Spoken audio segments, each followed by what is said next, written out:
Hey, hello, how's it going everyone? SaharaDrac, sclegacy.com, bringing you a game today between fan favorite, Croatian, Latvian, all-around Eastern European guy, Dimaga, playing the Zerg, as always, against another European player, MouzStrelok, from the perpetually famous Mouz clan. They're going to be playing on Xel'Naga Caverns. And you know what? I noticed I cast a lot of TVZ, and I think that's just because TVZ right now is the most exciting matchup to me. I don't know. I think it's balanced. I think it's got a lot of swings and action.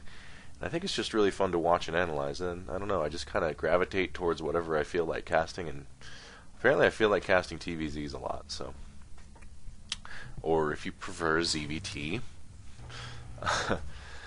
Yeah. I've got a, I don't know if you guys noticed, or if you're watching this, you probably did, but I did a cast as just a joke cast as the voice of, well, my voice of Tychus Finley, and it was actually pretty well received. It got spotlighted on the Team Liquid forums, and, pretty much the reactions were very positive, so thanks very much for that, and, hopefully in the near future, I'll be doing a entire cast in the voice of Gollum, precious. No, I'm not going to do that because I already know what potatoes is. So here's this barracks going down outside the top of his base, basically just to make it look like he's when this drone comes along, he's going to try and make it look like he's just going one rack, so he might looks like he's teching. And then looks like his plan is going to be, Strelok that is, to lull the Zerg into a false sense of security, and then do a 2 racks timing push and push his nether parts right up the Zerg player's butt. But taking a look at the vision here, wasn't too planned out, because the Xel'Naga Watchtower does actually give him full vision of that barracks there, so that's a little bit of a misstep from Strelok. Apparently he hasn't done this build on Xel'Naga Caverns quite enough, so that's hilarious. Hilarious in that impending prison rape kind of way, because if the Zerg has time to prepare for this, he'll be alright. But looks like he's going to be very aggressive for these bunkers here. Looks like he's going to have to...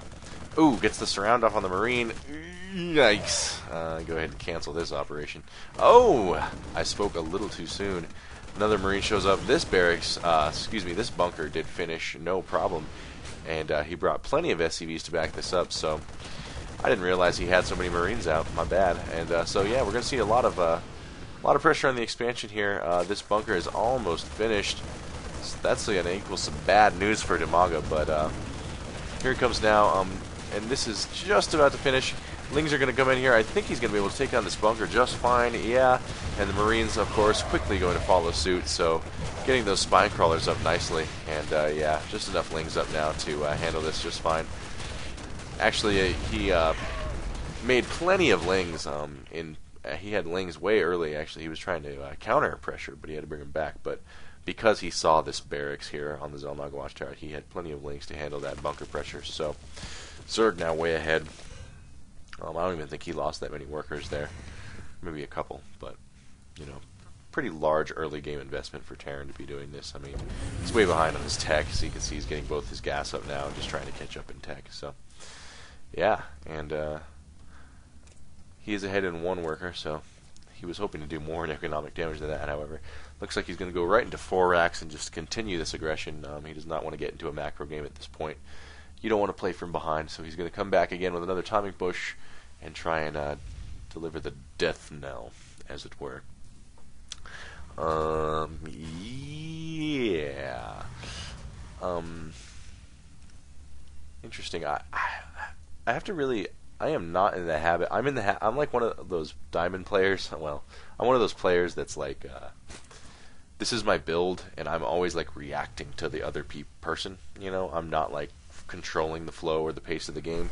This Terran player said, I'm going in early. I'm telling you what to do. I control what you make, and I think that's a very strong way to play. I usually just do my build and then attack when it's time to attack, and expand when I feel like it's time to expand. And you know, I basically, of course I'll do harass and stuff, but it's all very planned out. I don't do a lot of the early aggression. I think early Terran aggression can be really, really helpful. Like, I remember back in Brood War, like, players like Flash or Jaedong and stuff, if they could end the game in under 5 minutes, then they would end the game in under 5 minutes every game, you know, because there's no reason not to, you know. So I guess that's just something to wax about, to ponder as you analyze your own StarCraft game. Is, am I letting games am I letting sure wins escape my hands by not being aggressive enough early, or am I being too aggressive in throwing the games away when I should be more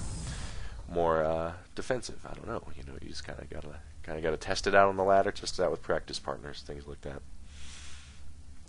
Like when I tested out homosexuality in college, it was, you know, you gotta find out about these things, and turns out those frat boys aren't as nice as they seem.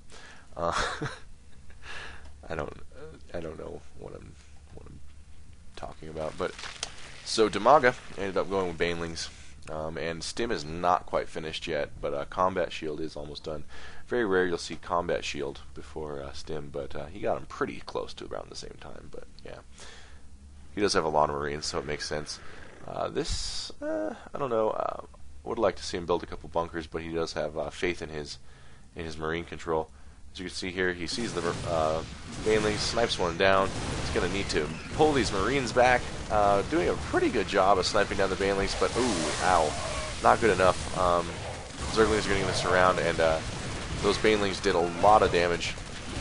Took out big old clumps of Marines. You know what? I feel like StarCraft got a little cocky with his micro there. I think he kind of, it may not have been cocky. He may have just like misstepped, but he straight stepped to those Banelings, and I don't know, he lost his whole army for it. I think that could have been controlled better, and he could have taken a lot fewer losses had he controlled the Marines and the Marauders separately. But basically, he drug a box over his whole force and just kind of right-clicked and hit H. Needed to let the Marauders stand still and tank Baneling shots and shoot while you kept your Marines alive at all costs. But, you know, what are you going to do? So here he comes again, on his own. Like a drifter, he was born to walk alone. And he did back off, though, once he saw the Banelings. So, just putting the supply depot here is good. It can create a little wall for the Terran infantry to walk around, and it can also absorb Baneling damage. So, there you go. Stim is up. That's going to help a lot. Bunker does go down, but that was its purpose. Oh, it looks like he might lose a lot. Oh, and by a lot, I mean every freaking worker he has. So yeah, this entire ordeal is entirely because Dimaga scouted that barracks early, that second barracks. One thing led to another. Yada, yada, yada. Zerg wins, and I'm pregnant. So yeah, there you have it, folks. I would expect GG anytime soon. But when I say anytime, I mean as soon as these Banelings break the shit out of this wall and make StarCraft cry. So yeah, just coming in here, he's going to, I guess, produce some SCVs, try and make some last stand stuff, but a lot of Marines there. And here comes the Banelings rolling up. Okay, one rolls up. There you go, buddy. And yeah, that's probably going to do it. They're trying their best to micro, but Speedlings are faster than you, and Banelings do a lot of damage, so there's that. Just going to short and sweet one today. But I thought it was a cool game. Just shows you the risk you're taking with these kind of cheesy barracks hiding, I don't want to say Korean-style openings, but I don't know, just these hide a barracks here. Oh, hope he doesn't see it. You know, it's a little cheesy, and this is the downside of that gamble, unfortunately.